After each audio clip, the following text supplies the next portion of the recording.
Olá, queridos alunos, queridas alunas, sejam bem-vindos e bem-vindas ao nosso super podcast do Núcleo de Contabilidade e Economia, mas que será transmitido e disponibilizado para todos os alunos da Unifatesc.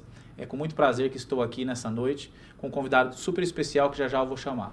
Eu sou o professor Eider Jefferson, sou coordenador do Núcleo de Contabilidade e Economia e cursos afins. E estamos em mais um episódio do nosso podcast aí sobre um assunto muito interessante, muito importante, que vai estar muito alinhado, né? Perfeitamente alinhado aí aos conteúdos e às disciplinas que serão disponibilizadas principalmente nesse módulo 3, mas que servirá e ficará como conteúdo, né, para todos vocês aí por muito tempo. Espero que por anos e anos, né?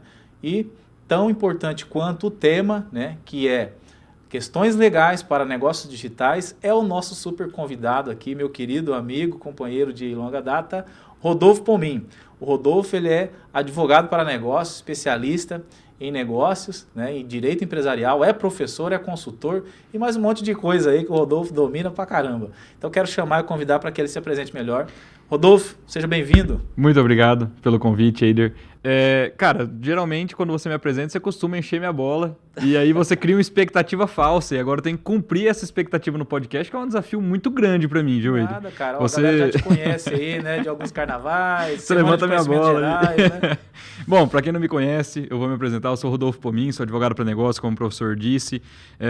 Sou rotariano, participo da diretoria da Associação Comercial aqui de Paranavaí, onde fica a sede da Unifatesc. Sou professor da Unifatesc no curso de administração e outros cursos também, salvo engano, né? Em direito empresarial. Direito empresarial É comigo. Cara, agradeço demais o convite de você ter me convidado. Eu acho que o tema sobre as questões legais para negócios digitais, para empresas digitais, é muito relevante. Às vezes o cara acha que é só realmente abrir um site, começar a vender, e não é bem assim que funciona. E eu acho que o nosso papo aqui vai render bem legal e vai ser realmente muito agregador na vida dos nossos alunos aí. Eu penso, Rodolfo, que esse é um assunto para mais e mais de horas, né? Cara, a gente tem pouco tempo, infelizmente, né? A gente não pode ficar aqui a noite toda, mas realmente o direito é assim, né? O direito ele é aprofundado e realmente tem muitas ramificações e cada ponto desse são discussões profundas, né? São discussões aprofundadas que levam aos conceitos jurídicos e às normas que a gente tem que obedecer hoje em dia. Então, realmente, cada assunto desse, se a gente for esmiuçar ele mesmo, cada ponto do que a gente vai conversar aqui realmente dá muito tempo. Mas aí, né, vamos aí obedecer o tempo, né? Vamos tentar. Nossos, pelo menos aí, 120 minutos, é isso, Carlos? O Carlos está no bastidor aqui, ele fez assim que não. Rodolfo, então assim, eu queria saber de você, claro que eu já conheço um pouco, né, mas para você se apresentar mais, né, da tua experiência, da tua formação, para os nossos alunos, para que eles possam te conhecer um pouco melhor. Perfeito. Eu me formei na PUC Paraná, no campus Maringá, que ainda existia até pouco tempo, infelizmente com a pandemia o campus fechou, mas sou formado pela PUC Paraná, fiz pós-graduação na UEL, em Direito Empresarial, já dei aula para curso técnico de administração, do direito empresarial para os cursos do EAD da Unifatesc. Cara, já fui consultor Sebrae, participo ainda em alguns programas específicos do Sebrae, participo da Associação Comercial de Paranavaí. Então, assim, a minha vida realmente é mexer com negócios e ajudar o empreendedor, o empresário, a ter a menos quantidade possível de dor de cabeça durante a jornada dele. Empreender no Brasil não é fácil, a gente sabe que cerca de 80% das empresas fecham nos primeiros 5 anos. Exatamente. Né? E isso tem vários porquês.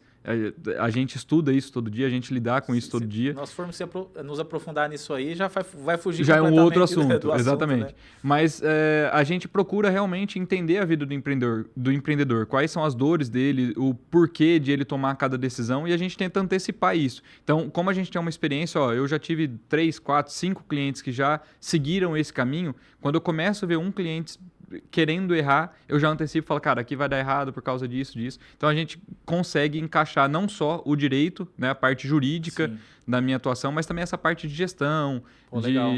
De consultoria mesmo, né? O nosso escritório ele veio para ser parceiro do empresário. Quanto mais o empresário usar a gente, melhor, porque lá na frente, eventualmente, a gente evita muita dor de cabeça. E a gente sabe, né, Rodolfo, que é primordial essa associação do empreendedor, do empresário, enfim, em saber tanto a parte da gestão, mas conhecer também a legislação, né? Sim. Porque uma coisa é totalmente ligada a uma, depende da outra, Sim. né? Sim. E já que nós vamos tratar sobre negócios digitais, eu acho que, não sei todos os nossos alunos, mas a grande maioria eu acho que já pensou uma vez, nossa, eu vou abrir um site para vender na internet, ou eu vou abrir um site ali para, sei lá, vender curso, vender produtos famoso físicos. Dropshipping, né? Dropshipping, né? Entre outras, né? Vertentes que nós temos aí, né? B2B, B2C, Sim. etc e tal. Não vamos entrar nesses termos técnicos, mas assim, da tua experiência, qual seria a primeira dica relacionada à legislação mesmo, que, vamos dizer assim, que um aluno ou um futuro empreendedor, ele precisa pensar? Logo de largada, vamos dizer assim, olha, eu quero abrir um site, quero vender pela internet, né? Então, qual é o primeiro estalo que ele tem que ter em visualizar ou tentar estudar ou verificar numa legislação? Cara, eu acho que a questão de maior relevância é ele determinar como vai ser a relação dele com o cliente dele, né? Se vai ser uma prestação de serviço, ou se vai ser uma venda de produto, e aí envolve não só o Código Civil, mas também o Código de Defesa do Consumidor, questão de pagamento, né? Gateway de pagamento. Então, eu vou fazer... São muitos detalhes, né? Isso, eu vou fazer pagamento por emissão de boleto, eu vou fazer com cartão de crédito. Quem que vai administrar isso? Quem que vai ser a empresa que vai... Com quem que eu vou fazer esse API, né? Como eu vou integrar essa forma de pagamento com a minha ferramenta.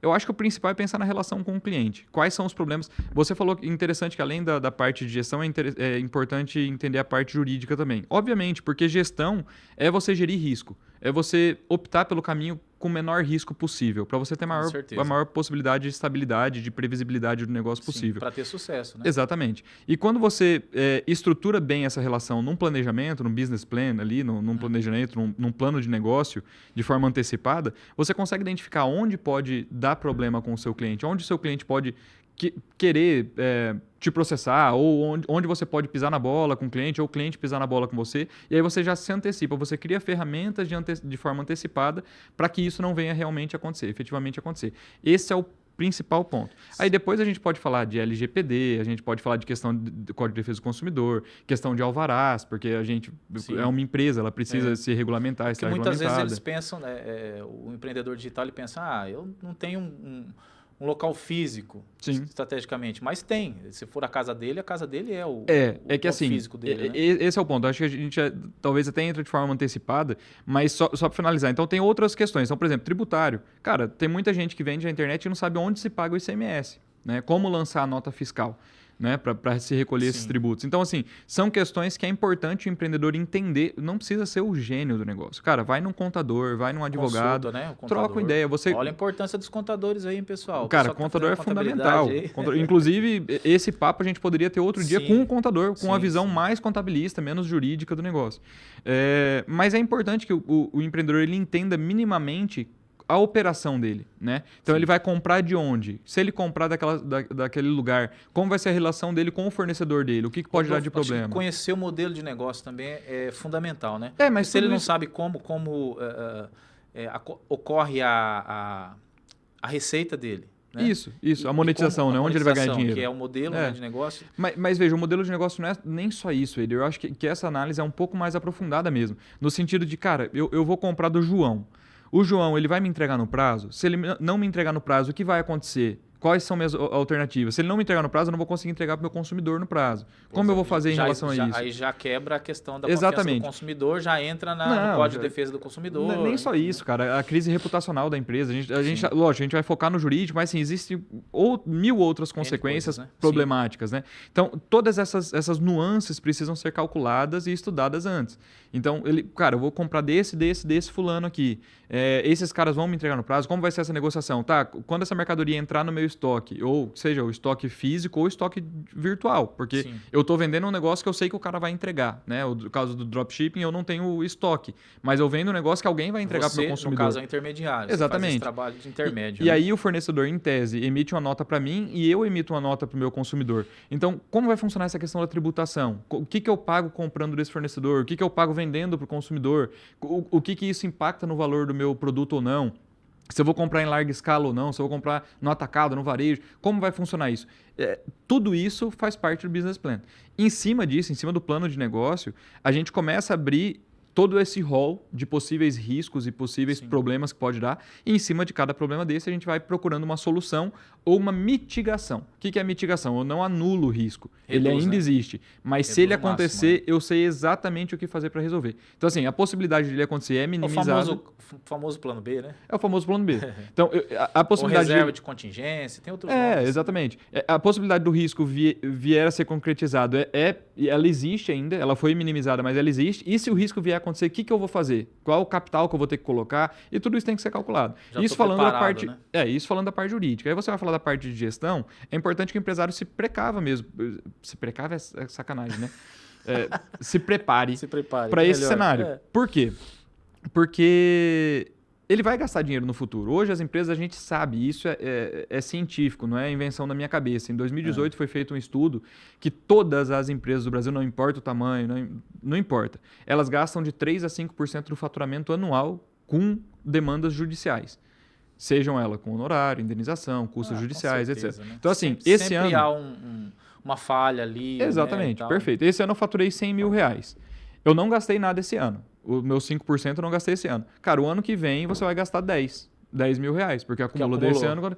Isso acontece. Quantas vezes Isso é fato, né? O cara fala, pô, não tive nenhum funcionário que saiu da empresa e meteu no pau durante 20 anos. Aí um sai, ganha 60 mil de indenização, um exemplo. Sim, Então, acaba todos gerando esses... um impacto muito, muito grande ali nas contas, né? Obviamente. Então, esse risco jurídico, ele tem que ser calculado e tem que ser provisionado. Então, o caixa da empresa, ele tem que estar preparado para isso. Para depois o empreendedor não cair numa possibilidade de sangrar o caixa da empresa, ou até mesmo um risco desse, se for grande o suficiente, vier a ser concretizado, até quebrar a empresa. Isso eu estou falando de empresa física e empresa digital.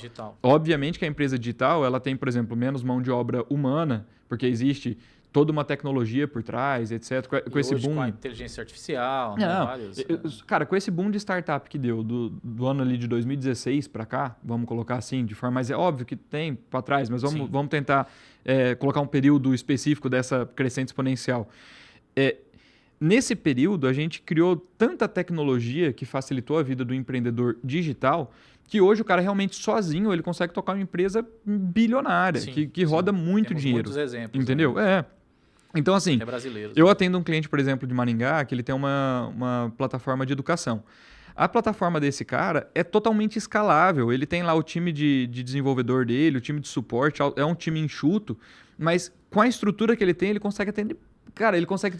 Tem o perfil completo de uma startup de unicórnio. Não, de qualquer lado. Porque ele consegue escalar o negócio dele em várias vezes sem precisar mexer nessa estrutura, entendeu? Então, é meio que isso. A gente, obviamente, que tem, mas as coisas essenciais, a gente se engana em pensar que uma startup não é uma empresa. Esse negócio de falar inglês, falar, vou fazer um meet com você, a gente tem uma cláusula de stock option.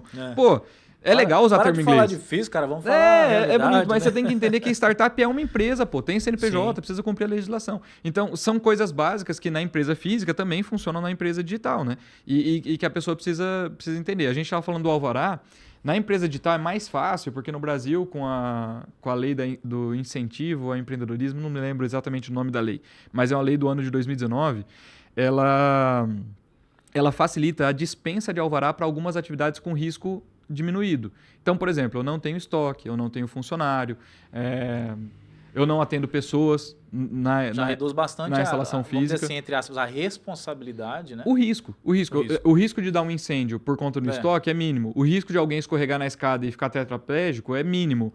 Então, a gente vai... Risco de EPI, acidente de trabalho, porque eu não tenho funcionário, né? Então, a gente vai diminuindo a ponto de realmente se dispensar o alvará. Mas para dispensa do alvará, eu preciso protocolar o pedido de dispensa. Então, eu tenho que falar, minha atividade é essa, eu vou fazer isso em tal lugar, em tal endereço. Né? Apresentar toda a prefeitura vai fiscalizar, porque o alvará quem emite em regra é a prefeitura, no 99,9%, o Distrito Federal não, mas né, seria. A prefeitura vai fiscalizar e falar, não, beleza, então você realmente tem uma atividade que não apresenta risco, está dispensado. Então, muitas das empresas online, seja ela prestação de serviço ou venda de produto, ela realmente tem a licença do alvará dispensada, né, a questão da exigência do alvará de funcionamento dispensada, justamente por essa diminuição do risco. Mas, por outro lado, por exemplo, se eu vendo agrotóxico e eu tenho um estoque de agrotóxico, eu vendo ele online, mas eu tenho um estoque de agrotóxico, eu preciso cumprir as normas ambientais, as normas de prevenção e por aí vai. Então, para sair o alvará dessa empresa, eu preciso. Aí vai, eu tenho um estoque, nem precisa ser gigantesco, mas eu tenho um estoque considerável de peças de veículo. eu preciso atender às normas desse estoque. Questão de barulho, poluição sonora, é uma coisa que as pessoas não prestam muita atenção, mas o plano diretor do município precisa ser obedecido. Então, são essas questões. Eu emprego 2, 3 pessoas, eu preciso ter aqui um sistema de saída de emergência, né? E aí cada prefeitura vai exigir o seu. Eu não consigo falar todas as normas aqui, porque a gente está em uma situação específica da nossa cidade, mas é importante que o empreendedor pesquise no seu município as exigências da vigilância sanitária, dos bombeiros, etc. Conheça toda da questão ambiental, a questão legal mesmo, né, de regras municipais ali para poder rodar a empresa dele, né? Então, e que quem ajuda o empreendedor nesse sentido é o contador. E aí eu realmente volto a dizer, o papel do contador podemos dizer nesse assim, sentido. então, antes de abrir um negócio digital, é fundamental que o futuro empreendedor ele consulte pelo menos um advogado de negócio E um contador. Pelo menos. Né? Pelo menos. Pelo menos, para começar legal. Exatamente. Uma questão que você trouxe aí, que eu acho que todo mundo tem dúvida, é com relação à corresponsabilidade de quem é intermediário numa transação online, vamos dizer Perfeito. assim. Que é justamente o dropshipping, né, e outras modalidades, né, de B2C, né, enfim. Como que funciona essa questão legal, né? Porque a empresa tem o estoque, ela fornece o produto, vamos dizer, de um produto físico, e você é um vendedor desse produto, esse produto chega lá na ponta com defeito, né? Você que está vendendo e não é o dono do produto, é só um intermediário, você também tem responsabilidade nisso? Sim, tem. E não só em produto. Em serviço também, eu vou dar um exemplo Uber. Se uma passageira pegou um Uber, ela foi assediada no carro do Uber, a empresa Uber teria a responsabilidade sobre esse assédio, tá? Por quê? O CDC, o Código de Defesa do Consumidor do Brasil, Código de Defesa do Consumidor Brasileiro, ele estipula, se eu não me engano, no artigo 7º, não me recordo com certeza, que todos os envolvidos na cadeia de consumo têm responsabilidade sobre o prejuízo, o dano eventualmente sofrido pelo consumidor. Então, por exemplo, eu comprei um celular, quando o celular chegou, ele estava quebrado. Eu não sei se ele quebrou no transporte, eu não sei se ele quebrou no momento da fabricação, eu não sei se ele quebrou no estoque da empresa, eu não sei se ele foi bem embalado ou não. Eu não sei, eu como consumidor, eu não tenho a capacidade técnica. Se foi a empresa de logística que fez a entrega e naquele Perfeito. momento, né? Se jogou o pacote de qualquer jeito. Sim. E a gente vê vídeo do pessoal jogando por cima do muro, acontece né? muito com comida, né, cara? Não sei se você já... O cara vem empinando a moto, né? Eu já recebi uma pizza que ela tava dobrada, assim. Acontece. Isso aí é o cara dando grau. Danada. Falei, cara, não é possível. Aí depois eu fiquei sabendo que o coitado tinha caído de moto, cara. Bom, aí você fica com consciência pesada. Falei, putz, né? Até aí tudo bem, comi aquela né? pizza que parecia mais uma panqueca. Assim, Entendi, né? mas um taco, né? Parecia um taco mexicano. Isso. Mas é isso. Então, assim, a legislação define que todo mundo na cadeia de consumo. Então, o consumidor ele não tem a capacidade técnica de identificar onde foi o problema. Quem foi o efetivo responsável por aquele problema. Então, o que ele vai fazer? Todos os envolvidos. Ele pode processar qualquer um da cadeia de consumo ou todos ao mesmo tempo. E aí o juiz vai identificar, falar, não, a responsabilidade... Não, primeiro, o juiz não vai falar isso a primeiro ponto. Vai tentar identificar, vamos dizer assim. Não, a primeiro ponto o juiz não tenta identificar. Uma investigação... A primeiro passo, não. O juiz ele vai falar, o consumidor teve um dano, sofreu um dano. Quem vai pagar esse dano no consumidor? Perdão da palavra, foda-se. Alguém vai pagar. Alguém vai pagar. Não importa quem seja, se é a transportadora, se é o fabricante, se é o lojista, alguém vai pagar. Ele determina que todos eles têm que pagar o consumidor. O consumidor vai executar, o primeiro que achar dinheiro ou alguma coisa... Se estiver na reta. Vai receber. Depois, em segundo ponto, por exemplo, se eu sou o lojista e não fui eu que causei o prejuízo, foi a transportadora que quebrou durante o processo de transporte, eu posso ajuizar uma ação contra a transportadora para reaver aquele prejuízo que eu paguei para o consumidor. Aí gera uma reação tranquilo. Cadeia ali. Chama-se ação de regresso. Tá? Então eu pago pago o o outro consumidor... até chegar realmente naquele que deve. Exatamente. Quem realmente é efetivamente o responsável por aquele problema. Entendi. Né? Mas sim, todos eles na cadeia de consumo teriam a responsabilidade. É o caso, por exemplo, do Uber no serviço, enfim. Qualquer negócio é assim, todo mundo que está envolvido está na reta. Não tem o que fazer. Cara, uma outra pergunta capciosa aqui, hein? Manda. Qual a responsabilidade das empresas digitais por conteúdos inapropriados gerados? Responsabilidade de violação de direitos de terceiros, as famosas, vamos dizer assim, conteúdos polêmicos, né? Cara, e hoje a gente tem, né, muita discussão. A gente tem muita sensibilidade social. A respeito disso, né? Muito cuidado com o que você A gente tem muita sensibilidade social, o pessoal se ofende com muita facilidade. E é um fenômeno mundial isso, eu acredito que... E aí só um comentário paralelo, que não tem nada a ver com a parte jurídica. Às vezes você tá lá com um site, faz um marketing que você acha que tá top pra caramba. Pois e acaba ofendendo alguém. É isso. Agredindo alguma... Isso é normal. A gente está vivendo classe, num momento de transição social em que pessoas que foram historicamente por muito tempo oprimidas estão reivindicando seus direitos. E aí você pode julgar se essa forma de reivindicar os direitos é correta ou errada, e aí o julgamento é seu. Aí entra a questão do ponto de vista de cada um. O fenômeno social é que essas pessoas têm voz hoje, Sim, para poder reivindicar os seus direitos e fazer valer os seus direitos. E se isso tem um exagero ou não, aí já é outra discussão, mas que a gente precisa respeitar esse movimento social. E nesse sentido, não só, mesmo que você não cometa uma infração legal, né, e aí eu volto de novo ao papo da gestão, mesmo que às vezes aquele conteúdo, ou aquela postagem, ou aquele anúncio, ele não fere legalmente não é crime, ou não é ofensa, ou não causou dano a ninguém, juridicamente falando, mas socialmente você pode sofrer algum tipo de boicote. Então não é interessante você comprar esse tipo de briga se a tua empresa, se não for um objetivo da tua empresa. Então, por exemplo, não foi uma estratégia já eu pensada, vou dar um exemplo bem tosco, tá? Eu sou uma empresa de armamento, vamos supor, eu vendo arma, munição, etc. É do meu interesse me posicionar a favor do armamento civil, da liberação das armas, da liberação do porte. Porque isso vai gerar receita. Exatamente, é um interesse meu. Então, se é um interesse meu, faz sentido eu comprar essa briga. Agora, se eu vendo sofá, por que eu vou comprar essa briga? Exatamente. Então, pra cabeça, como diz. Exatamente. Então, assim, às vezes não vale a pena, às vezes não é uma infração legal, mas também não vale a pena comprar essa briga pela questão da represália social. O que acontece muito, e que a gente já pegou no escritório, é uso de conteúdo com direito autoral, violação de direito autoral. Então, vamos lá, em relação ao assunto também. Isso, perfeito. Então, em relação aos discursos polêmicos, a gente já tem esse posicionamento. O que é crime, o que causa dano moral, causa dano moral. Aí entra novamente a importância de um advogado, orientar. De alguém que conhece a legislação, para poder orientar. Olha, você não pode postar esse tipo de propaganda, perfeito, não pode fazer esse tipo de inserção perfeito, aqui, porque ou diferente. vai ferir até aqui você pode ir. Até aqui você pode ir. Até aqui é um humor, o teu anúncio tem uma pitadinha de humor. Então, até aqui é humor, até aqui já cria um risco. Mas isso também não gera uma questão de interpretação, Rodolfo, por parte da... né? Aí a gente entra em outra seara política do ativismo judiciário, que aí daria mais 3 horas de podcast. Mas é o que eu te disse, julgue bem ou julgue mal, essa situação existe. Tome muito cuidado, né? Essa situação existe. Tem uma assessoria ali, alguém que te dê orientações. Perfeito. Né? Bem ou mal, essa situação existe, a gente precisa se adaptar a ela justamente para, não cometer nenhum ilícito, esse é o primeiro ponto, e 2, não sofrer nenhuma represália legal. Então, em relação aos conteúdos, precisa dessa ponderação. E, cara, crime, você sabe, racismo é crime, pô. Se você fizer uma propaganda racista, você vai responder por racismo. Claro. Não tem conversa.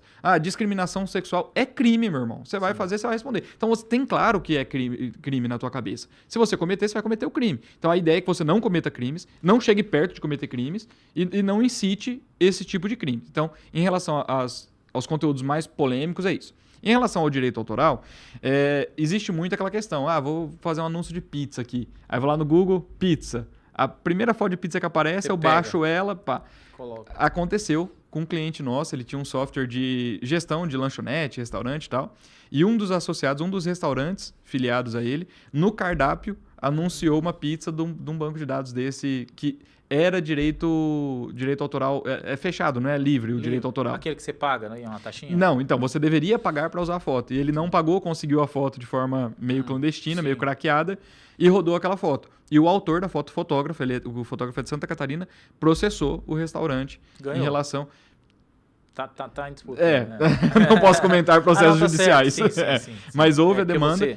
E essa demanda, ela é legítima, porque o direito autoral existe. Então, eu estou falando de foto, eu estou falando de voz. Às vezes eu uso a voz no narrador, às vezes eu uso um vídeo de um filme, alguma coisa. Então, são violações de direito autoral que realmente o empresário precisa tomar cuidado. Eu recomendo, nesse caso, que você procure criar os próprios conteúdos ou compre conteúdos pagos, que daí você tem um certificado de que você comprou. E aí, obviamente, qualquer problema que você tiver, você apresenta o certificado e fala, não, comprei, tá tudo certo. Sim. E quanto a isso, como que o futuro empresário, empreendedor digital, ele pode, como você falou, na gestão de riscos, né? Ele pode se preparar ou ele pode reduzir esses riscos, né? Ele pode não cair nessa armadilha. Cara, tem vários sistemas, tá?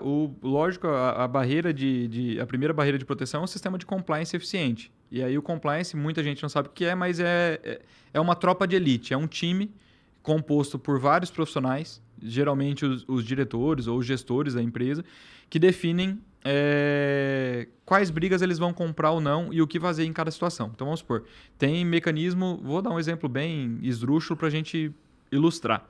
tem mecanismo de prevenção de assédio sexual dentro da empresa. Vamos supor, seja ela digital ou física, é um exemplo, tá? Como a gente vai evitar assédio sexual dentro da empresa? Então vamos separar vestuário, a questão de... Não é vestuário, como se chama? Vestiário. Vestiário feminino e masculino, deixar numa distância razoável. Vamos evitar o uso de celular dentro da empresa. Vamos evitar isso, evitar aquilo. Relacionamento entre funcionários a gente vai tentar barrar. Nananana. A gente vai criando alguns mecanismos. Se caso acontecer, o que vai ser feito? Quais são os canais de denúncia, por exemplo, a mulher que sofreu um assédio sexual? Deixar isso muito claro, né? Deixa isso muito claro. Deixar à disposição ali esse canal de comunicação, né? Perfeito. Não ficar de forma velada. Não ficar de forma velada. Ali, tem, não sei, passa um pano aqui. Exatamente, exatamente. Então, assim, coisas que são inflexíveis, por exemplo, crime ou determinações legais específicas, não tem o que fazer. Você tem que cumprir a norma legal, acabou. E se você não cumprir ela, você está assumindo o risco de lá na frente você enfrentar um problema desse tipo. O segundo passo, obviamente, nas normas que são mais flexíveis, vamos supor, uma norma cabe um acordo. Por exemplo, eu tenho que indenizar o Eider caso eu vendi um celular para o Eider e estava quebrado. Problema. A questão é, entre eu e o Eider, eu posso combinar esse pagamento parcelado, se o Eider aceitar. Se o Eider aceitar, beleza. E aí a gente tem, obviamente, alguns documentos, seja ele o contrato, seja ele o termo de uso, termo de privacidade, que fica lá no site, né, aberto. A gente tem alguns documentos, alguns termos, que a gente consegue estabelecer essas normas de forma prévia, de forma antecipada, de mitigação desse risco. Então, ter que pagar o Eider, eu vou ter que pagar. Só que daí eu pago parcelado, pago sem correção. Uma forma ali que fique bom para os dois lados. Perfeito. Assim, uma negociação, se o consumidor aceitou, se o teu cliente aceitou aquilo lá, perfeito, segue o baile, ele aceitou. A lei não é tão rígida em relação àquela aplicação, tem uma certa flexibilidade, então dentro dessa flexibilidade as partes podem compor um acordo. Pô, né? Legal. É isso aí. Cara, top demais, tem muito assunto aqui. E aí vem a questão da proteção de dados pessoais, né? Que até é um assunto que foi tratado já, né? A gente... no evento online, né? No evento da Semana de Conhecimentos Gerais, isso, né? A primeira desse ano, que é a Lei Geral de Proteção de Dados, né? A LGPD. Isso. O que você pode falar a respeito, né? O pessoal que tem o seu negócio já na internet, ou que pretende abrir, qual é o cuidado, né? Qual é O primeiro passo é... necessidade de conhecer. Sim, o empreendedor, ele tem que entender que a LGPD está aí e ele tem que cumprir. Não tem papo. Ela é nova até, né? Relativo, né? Relativo. Ela é de 2018, entrou em vigência em 2021 e já se estão aplicando multas. Então, assim, por conta da pandemia atrasou bem, infelizmente, ou felizmente, sei lá, depende do ponto de vista. Mas é uma lei que já deveria, todo mundo está cumprindo ela e o pessoal não cumpre. Sabe aquele famoso, essa lei não vai pegar? Só no Brasil existe isso. Essa lei não vai pegar. É lei, mas não pega. Lei é lei, isso, né, não existe. Cara? Lei é lei, meu irmão. Então, assim, o empreendedor tem que entender que existe a legislação, a LGPD, você tem que se adequar a ela. Se você não se adequar a ela, mais cedo ou mais tarde você vai sofrer as consequências. Tem um mosquitinho aqui na minha cara. Mais cedo ou mais tarde você vai sofrer as consequências. Então, esse é o primeiro ponto, é encarar a realidade. Você tem que aceitar ela. Segundo ponto, como eu vou fazer essa gestão de dados? Como eu vou tratar esses dados de forma a eu não me ferrar lá na frente? E aí a gente tem vários elementos da LGPD. O primeiro deles, na minha opinião, é entender o que é dado e o que é dado sensível. Então, o que é um dado? O que é esse negócio de dados, gestão de dados? O que é isso? Um dado é qualquer informação que possa ser atribuída a uma pessoa física. Então, quando o teu cliente se cadastra lá, coloca o CPF dele, aquela informação pode ser atribuída a uma pessoa física. Sim. O nome dele, endereço, telefone, data de nascimento, telefone, tal, né? tudo isso pode ser atribuído a uma pessoa física. Então, tudo isso é informação, são dados. Em relação a esses dados, você precisa dar uma atenção. Dentro dos dados, existe uma categoria especial que chama dados sensíveis. Os dados sensíveis, em tese, a lei tem um rol lá que fala que é isso, aquilo, eu não vou lembrar de cabeça, se eu não me engano é o artigo 19, mas também não me lembro de cabeça se é o artigo 19. Mas tem um rol específico do que é dado sensível no artigo. Mas eu vou tentar simplificar para o nosso ouvinte, nosso espectador, tentar entender de forma clara. O dado sensível é todo aquele que pode causar algum tipo de constrangimento social.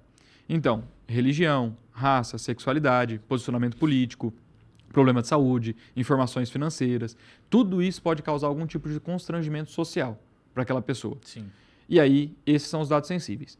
Além desses dados, que podem causar algum tipo de constrangimento social, também são sensíveis todo e qualquer dado envolvendo menor de idade ou pessoas incapazes, que são pessoas que têm algum tipo de transtorno psicológico, psiquiátrico, etc. Certo. E aí também esses dados, ou que tem algum tipo de invalidez, enfim, esses dados também são considerados sensíveis. Você entendendo que você precisa se adequar à lei e entendendo que são dados, aí chega as ferramentas, a possibilidade das ferramentas, de você criar ferramentas para evitar que esses dados não vazem, sem autorização, não seja compartilhado com terceiros, sem a autorização do usuário, que você consiga monitorar quem efetivamente acessou aqueles dados, quando foi, para que foi feito. O chamado log de rastreio. O log de rastreio. Então, o Rodolfo acessou o CPF do Eider. Fica registrado lá num relatório que no dia tal, na hora tal, o Rodolfo acessou o CPF do Eider e fez tal coisa com essa informação. Ele acessou para tal objetivo. Fez um download, por exemplo, Isso. Né, de um arquivo. Perfeito, e tal. perfeito. 3, você cria mecanismos de transparência. Então, todo usuário ele tem o direito de pedir para a empresa o que foi feito, o que está sendo feito com os dados dele. Então, Eider, quais os dados que você tem? Meu. O que você está fazendo com esses dados? Onde você está armazenando? Eu tenho que fornecer isso para o meu usuário. De que forma que o usuário pode requerer isso? Pelos canais de comunicação. Então, às vezes lá mesmo, é por e-mail. Saque. A lei não fala especificamente qual que é o canal, mas são os canais tradicionais. Saque, atendimento ao cliente, exatamente. Tá? São basicamente... E se caso não resolver, obviamente, o consumidor pode procurar o PROCON ou a Justiça para resolver esse problema. Em último caso, né? Em último caso. Além desse ponto de saber quem que acessou, quais dados você precisa, etc, etc. Por final, você também precisa ter um sistema de segurança. Né? Um sistema que te permite armazenar com segurança. Esse mosquitinho aqui está complicado. Que te permite... Como é que ele entrou aqui, cara? Em algum momento, furou a cortina aí. E em algum momento você precisa saber como exatamente armazenar aqueles dados e os mecanismos de proteção para aquilo. O que fazer, quais são as medidas que você vai tomar caso tenha algum tipo de invasão, algum tipo de violação desses dados, corrompeu, violou, vazou. Você precisa ter um protocolo de prevenção e ação nesses casos. E você precisa ter um canal de comunicação aberto com o seu consumidor, porque você é obrigado a avisar ele. Então, se o CPF do Eider vazou, eu sou obrigado a avisar você. Então, o CPF vazou, a gente não sabe para quem que foi ainda, a gente está investigando. Quando a gente souber, a gente avisa. Tem que fazer uma comunicação pro cliente. É obrigado. Né? E a NPD também, né? Que é o órgão regulamentador de dados. Então, você também precisa notificar a NPD. E como funciona a questão dos contratos e termos de serviço para sites, né? Os negócios. Perfeito. É aquilo que a gente tinha conversado um pouco antes, né? Essas normas, elas tratam daquelas que a gente tem uma flexibilidade de tratar com o nosso consumidor ou a gente tem a obrigação de transparência. Por exemplo, no caso da LGPD, é um termo de privacidade em que eu preciso deixar claro para o meu consumidor aonde os dados dele vão ser armazenados, como vão ser destruídos, para que eu vou usar, etc. Então, eu tenho a obrigação de informar ele. E outros cenários, não. Por exemplo, tem uma questão por exemplo, termo de uso do Facebook, que o usuário não pode, na plataforma, eu como plataforma, Facebook como plataforma, tem a subjetividade de excluir o perfil do usuário ou banir ele da plataforma, caso ele viole tudo que está ali, né? O termo de uso que fala que você não pode fazer uma publicação racista, você não pode publicação de ódio, de discriminação, etc. Então, isso aqui, obviamente, ele tem o respaldo no direito criminal lá, do direito penal, do racismo, da discriminação, que é um crime, mas é um acordo entre eu e você. Sim. Eu tô falando para você, velho, eu não vou aceitar. E eu aceitei ali, quando eu clico em aceitar, enviar, Perfeito. eu já tô assinando, é uma assinatura digital. É uma assinatura digital. Tem o mesmo peso. É uma assinatura digital. Quando eu dou o aceite fica registrado na criação da conta do rapaz. E se esse termo for atualizado e o cara aceitar de novo, fica a atualização registrada. Cada vez que ele clica. Toda vez. Se ele violar... né? Porque nós vivemos aí exatamente. Termos, baixa né? um aplicativo qualquer, você aceita tudo. Tem o termo de uso, né? E isso é um combinado entre as duas partes. Então, velho, eu não quero que você faça anúncio de produto sexual na minha plataforma, por exemplo, de sex shop. Não aceito que você faça anúncio de sex shop na minha plataforma, porque na minha plataforma tem criança. Tá ali, né? É uma regra que já é estabelecida no exatamente. contrato. A lei não fala especificamente, Eider, você não pode anunciar produto sex shop no Facebook. Não tem isso legalmente falando. É um combinado entre eu e você. As regras da minha plataforma é essa. Se você quiser aceitar, aceita. As regras da minha loja é essa. O nosso frete é grátis, sempre. O cliente aceitou, vai ser grátis sempre. Eu aceito. Sim. Ou o meu prazo de entrega vai demorar 60 dias, no mínimo. Não tem prazo de entrega, vai ser entre 60 dias e 1 ano. Se você aceitou... A partir do momento que você deu aceite no termo, né? Você sabia que era entre 60 dias e 1 ano. Tá demorando. Demorou 120 dias. Mas é até 1 ano o prazo máximo. Então, a gente tem um combinado entre a gente. Isso a lei não determina, mas é um combinado entre a gente. E todo esse combinado é um contrato. O termo de uso da plataforma online é um contrato cuja assinatura é o aceite digital. Porque muitas vezes o que o usuário ou o próprio, né, nossos alunos, o pessoal que está assistindo pensa, né? Eu cliquei ali, né, termo de uso, nem li direito, clico no checkbox ali, no quadradinho, né, e aceito, envio. Ele não tem esse entendimento, né? Muitos não têm esse entendimento de que ali ele está assinando o documento. Perfeito. É uma assinatura, né? Perfeito. É o peso da assinatura digital. A gente tem, por exemplo, uma polêmica recente envolvendo o Threads, que é a nova plataforma do Instagram, do Zuckerberg, do tio Zuck. Sim. Tio Zuck vai sair no soco com... Você viu? Com o Elon Musk. Vai ser interessante. Lá, marcando já. Reza a lenda que vão ser no Coliseu, essa briga aí. Cara, seria fantástico. Ia ser massa. Bilionário não tem mais o que fazer, né, velho? Mas enfim, voltando. Igual uns doidos aí brasileiros que ficam chamando o Popó pra sair no soco, não, né? Qual a lógica disso aí? Você tá doido. Cada doido com a sua doidura, né? Cada um tem a sua vontade. Pois é. Mas enfim. Não vou. Tô fora. A polêmica envolvendo a Threads é a seguinte, no termo de uso da Threads tem algumas cláusulas que permitem, por exemplo, a Threads acessar o microfone, o sistema de áudio do seu aparelho, 24 horas por dia, se eles quiserem. Localização, 24 horas por dia, sem você saber, né? Sem te notificar. Você dá o aceite. Então, eu aceito. A qualquer momento do dia você pode acessar o meu microfone. Lógico, tem um objetivo, claro. A plataforma tem a justificativa, é para melhorar o atendimento, é para melhorar a forma, entender como você se comunica, para sugerir publicações do jeito... Cada um compra a ideia do jeito que quer. Mas é perigoso, entendeu? Cara. Não é que é perigoso. Eu não acho. Se o usuário tá de boa com isso, foda-se. Né? O cara assina. Mas às vezes você tem um assunto delicado que você vai tratar com um sócio, com uma pessoa que é mais próxima à sua, tal, né? Cada um tem a sua pilha. Se isso pro cara é irrelevante, ele assina de boa. A questão é que você tem que entender que se você aceitou os termos de uso e privacidade da plataforma, ou do site, ou o que quer que seja, e você não leu, você está aceitando o negócio. É isso aí, galera. Que é perigoso. Tem que ler com calma os termos de uso de qualquer site, de qualquer plataforma, aplicativo que vocês acessarem. Perfeito. Eventualmente, lá talvez no termo de privacidade, tá, que o cara pode compartilhar teu nome, RG, CPF com todo mundo. Vamos supor. Eu vou dar mais um exemplo do mundo armamentista, tá? Certo. O fulano de tal, o Wader eventualmente comprou uma pistola lá de forma legal, certinho, bonitinho. E a CBC, que é a Companhia Brasileira de Cartuchos, é a única fabricante nacional de munição, ela tem um site, um e-commerce. E você, o Wader, que tem uma arma legalizada, ele pode comprar munição direto da CBC, tá? Se você... Eu não estou falando que tá? O termo de uso da CBC provavelmente não tem isso. Mas, eventualmente, no termo de uso da CBC, poderia ter, eventualmente, hipoteticamente, poderia ter uma cláusula que fala que ela poderia compartilhar teu nome, RG, CPF, o número da tua arma, o teu endereço com qualquer pessoa. Essa é uma informação, por exemplo, que eu não gostaria. Risco, claro. Se eu tivesse uma arma, eu não gostaria que ninguém soubesse que eu tenho essa arma. Claro, gera um risco aí. Gera um risco de vida da pessoa. E às vezes a pessoa aceita aquele termo de uso sem ler. E acaba se sujeitando a esse tipo de coisa. Estava no termo de uso. Então, acho que essa é uma das dicas mais importantes dessa noite, desse nosso encontro. Talvez seja. E o empresário que vai fazer o termo de uso, ele também tem que se ater ao que é estritamente necessário. Então, por exemplo... vai colocar ali nesse documento. É um exemplo que eu sempre uso. Cara, eu vendo papel higiênico online. Para que eu quero saber a religião do cara que está usando papel higiênico? Não precisa. No cadastro do cara, não precisa colocar lá se eu sou católico, se eu sou cristão, se eu sou, sei lá, hinduísta, budista. Qual que é a relevância disso para eu entregar o papel higiênico pro cara? Não tem relevância nenhuma, entendeu? Agora não. Às vezes eu faço um conteúdo voltado para itens de religião.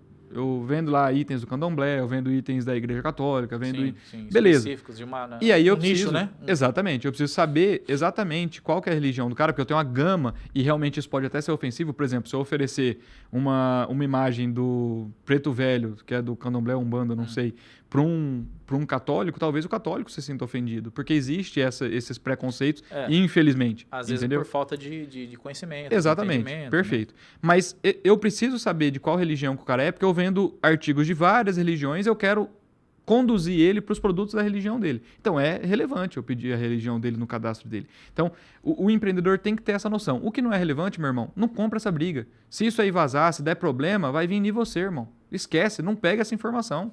Sai fora disso aí. Não abraça o bicho que você não conhece ele. Né? Exatamente, não vai abraçar o bicho que você não conhece ele. Não sabe se ele vai te morder, se ele vai te abraçar também, né? Então, assim, o cara, na hora de estruturar o negócio dele, ele também tem que pensar nisso, nesse ponto. O que é realmente útil, o que é dispensável, o que eu gostaria de ter. O essencial, né, que precisa. Exatamente, são três escalas. De informação dele, né? São 3 escalas. O totalmente inútil, que não tem sentido nenhum eu colher.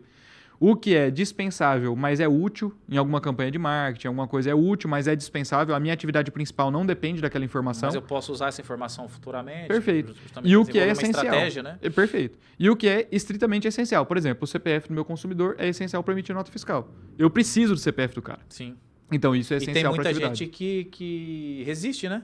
Que existe em fornecer o CPF. Não quer colocar o CPF e tal. E isso é legal, né? Porque a LGPD ela permite que o produto ou serviço não seja vendido para o consumidor caso o consumidor não forneça todas as informações necessárias. Então, por exemplo, eu vou vender essa jarra para você. Eu preciso lançar nota fiscal para o Eider. Se você não me fornecer o CPF, eu não consigo lançar nota fiscal e eu não consigo vender. Sim. Então, se você não me fornecer o CPF, eu falo, Eider, você pode olhar o catálogo da loja do jeito que você quiser. Só que comprar, você não vai poder comprar, porque para você comprar, eu preciso do seu CPF. Entendeu? E aí fica, né? Isso fica claro, né? Porque é uma informação que faz toda a diferença. Não é que faz toda a diferença. Depende dela, né? Exatamente. É essencial. Eu vou te vender uma tinta. Eu preciso saber se, sei lá, a marca do teu carro. Você vai lá, tinta automotiva. Aí tem o catálogo, Fiat, Chevrolet, Volkswagen, Eu preciso saber qual a marca do teu carro, pode sugerir as cores de tinta daquela marca, daquele modelo. Eu preciso dessas informações, preciso saber a marca, modelo, do seu carro, ano. Se você não me fornecer, eu não vou conseguir te vender o produto. Você vai comprar um produto errado na minha loja. Então, são questões essenciais. O que é essencial não se negocia. Ou você me fornece, ou infelizmente eu não vou poder te vender o produto ou te fornecer o serviço. Top, Rodolfo. Pra gente fechar uma última aqui. E para aquele empreendedor que quer vender para o exterior, cara? O site, ele quer ter um alcance não dentro do Brasil só, mundial.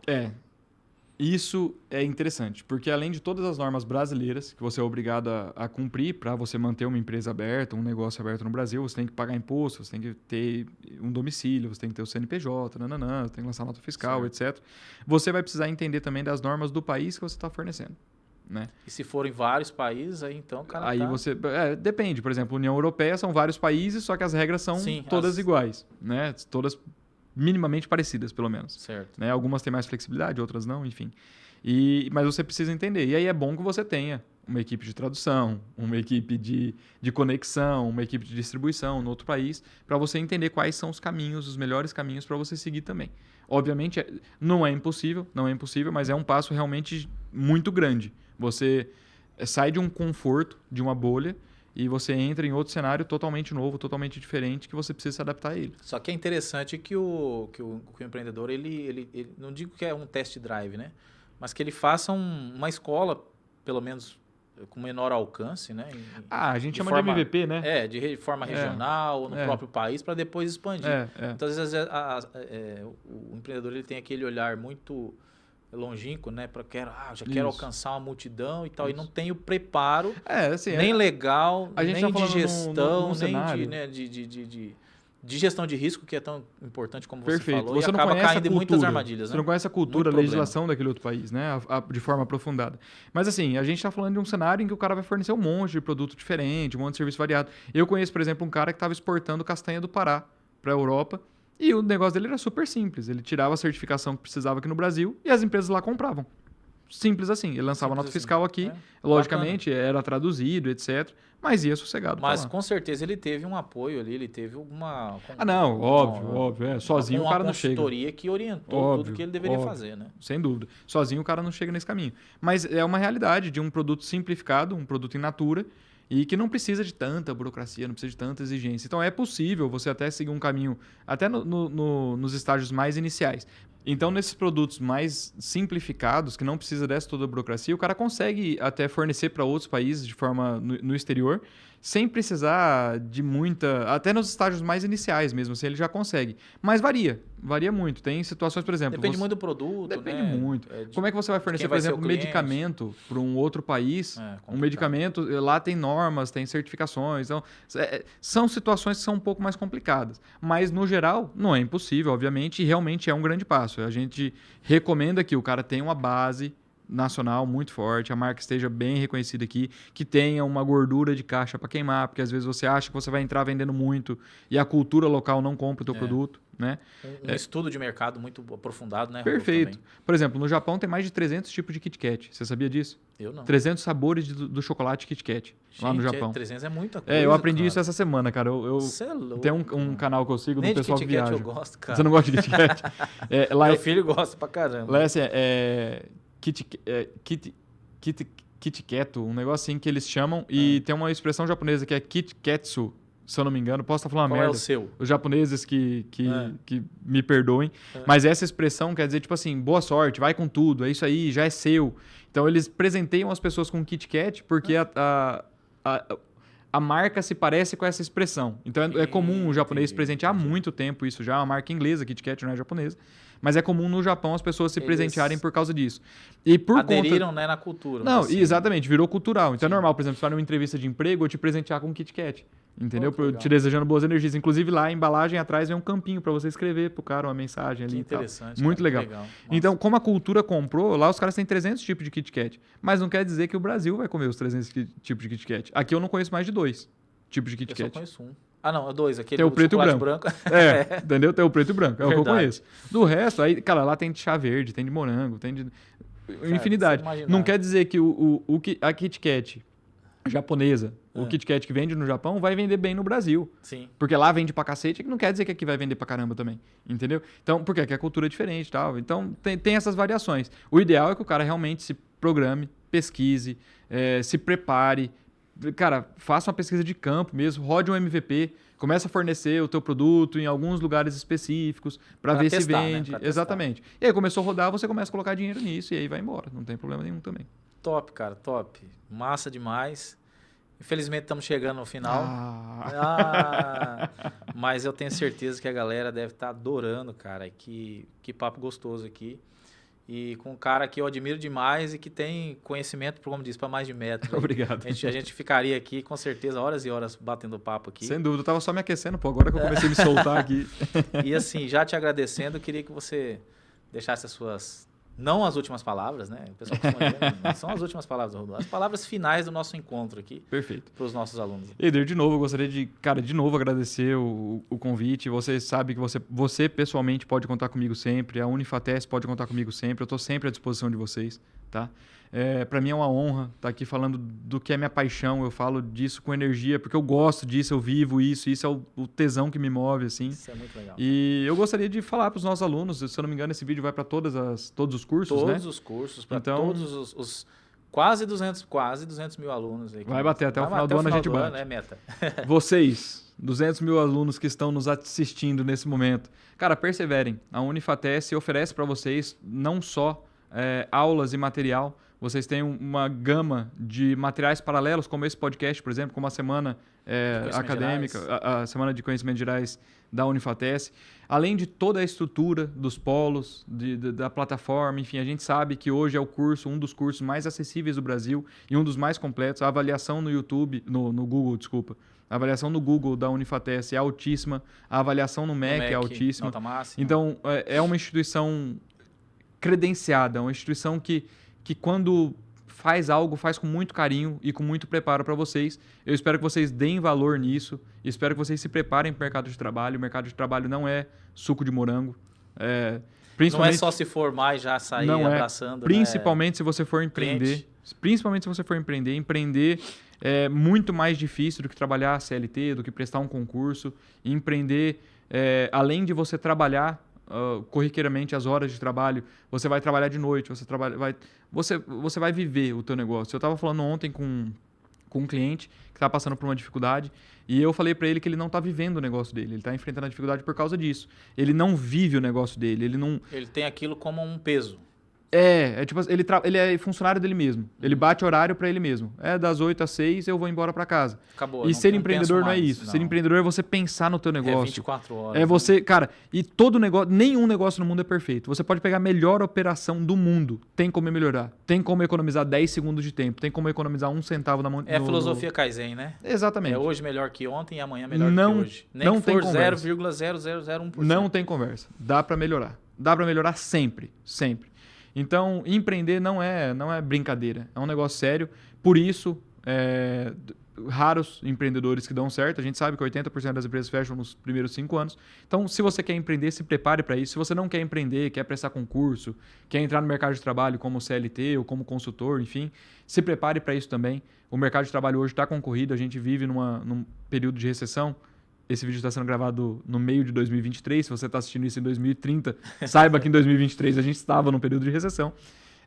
E você precisa se preparar para isso. Você tem concorrência de mão de obra hoje. A mão de obra hoje não é escassa. A mão de obra do desenvolvedor de sistemas hoje tem concorrência, que até esses dias era uma mão de obra escassa e hoje tem concorrência. Realmente. Então é importante que você se prepare e aproveite ao máximo, cara, tudo que a Unifatec está entregando para você. Absorva isso. Cara, sangra os seus professores mesmo, absorva o que o cara puder te passar e vai com tudo, que eu tenho certeza que o sucesso é teu. É isso que eu tenho para falar para vocês. Rodolfo, então obrigado mais uma vez. Pessoal, então quero agradecer também, né, a presença e a participação de vocês e dizer que estamos à disposição, né, para contribuir o máximo e entregar sempre o melhor para vocês. Então, um grande abraço a todos e até a próxima, se Deus quiser. Muito obrigado. Tchau, tchau. Tchau, tchau.